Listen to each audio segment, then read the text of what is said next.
एकीकरण यहाँ हो, और इस उद्देश्य में ये कार्यक्रम रखा है। और मैं यहाँ मान के चलता हूँ, अगर हमारे पूर्वांचल स्तर का कार्यक्रम हो रहा है और 10-15 जनपद के लोग भी आते हैं तो कार्यक्रम सफल है।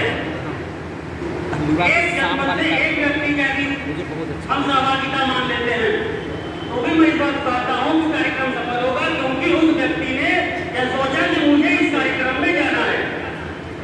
अगर एक व्यक्ति भी न सोचता शायद हम लोग घर बैठे होते। और यहाँ जितने सभासद हमारा दिखाई दे रहे हैं भाई और बहनें, मैं उन सबको साधुवाद और बधाई देता हूँ जिन्होंने सोचा कि हमको समाज के लिए आगे निकलना है, कुछ करना है और अपने घर में आराम न करके इस कड़ी धूप में इस समाज के कार्यक्रम में बैठना है।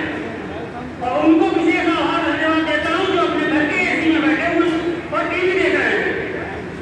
कम से कम अपने समाज के लिए थोड़ा समय निकालना चाहिए। अगर कोई व्यक्ति समाज का है और समाज के विषय में सोचता है, कोई कार्यक्रम करा रहा है, तो यह हमारा नैतिक दायित्व बनता है कि हम उस कार्यक्रम में उपस्थित हो, किसी भी माध्यम से जाए, सूचना कहीं से मिले, लेकिन हमको अपने कार्यक्रम में, अपने समाज के कार्यक्रम में जाना चाहिए। वो इसलिए कि हमको वहाँ अपने समाज के 4 लोग 5 लोग से मिलने का अवसर मिलता है, एक दूसरे के विचार आदान प्रदान होते हैं, एक दूसरे का सुख दुख सुनने को मिलता है। और इसके अलावा भी तमाम और ऐसे विषय हैं जिस पर वहाँ बैठने के बाद जानकारियाँ मिलती हैं। हम जब अपने समाज की मीटिंग में बैठते हैं तो हम लोग इसी विषय पर चर्चा करते हैं कि समाज एकत्रित कैसे हो।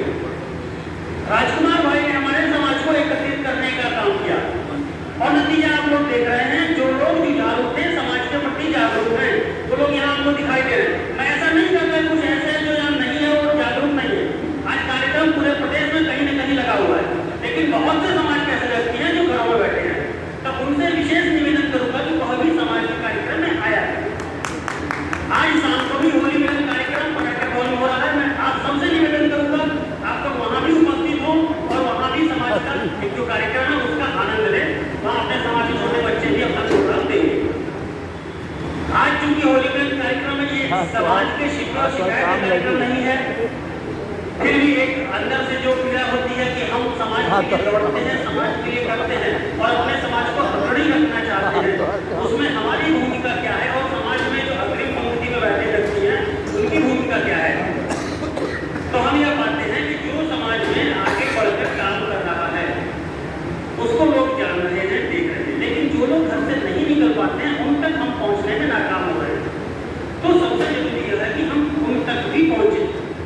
अभी हमारे भाई साहब ने कहा कि हम लोग एक दूसरे की देखा देखी कितने तमाम संगठन तैयार हो गए हैं, तमाम हो गए हैं, एक मंच पर सबको आना चाहिए।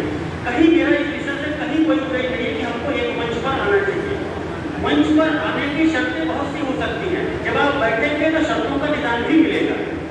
अगर 10 सवाल होंगे, 10 के 10 का जवाब चाहिए। जब आप साथ बैठेंगे तो 10 का जवाब आपको सही मिलेंगे।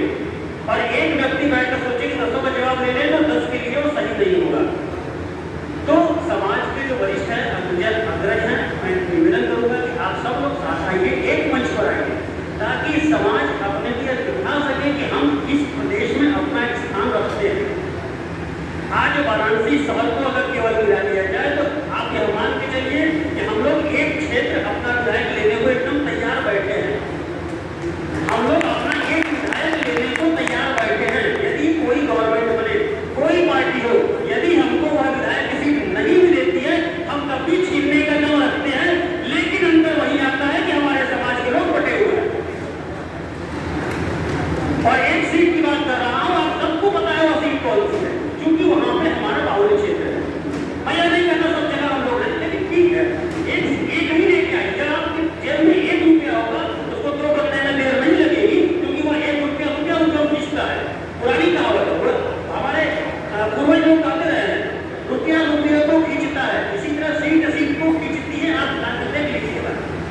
तो वही है कि समाज जब एकत्रित होगा तो हम लोग संख्या में आगे होंगे, विचारों में आगे बढ़ेंगे और प्रयास हमको यह करना चाहिए कि अपने समाज हम लोग जिस स्तर पे हैं वो बहुत अच्छा है। आगे आने वाला जो भविष्य होगा उसको एक अच्छी शिक्षा दें, एक अच्छा प्लेटफॉर्म उसको उपलब्ध कराएं, ताकि समाज अपने विकास की गति को और बढ़ा सके। आज होली का कार्यक्रम है, आप सभी को होली की हार्दिक शुभकामनाएं देता हूँ। धन्यवाद।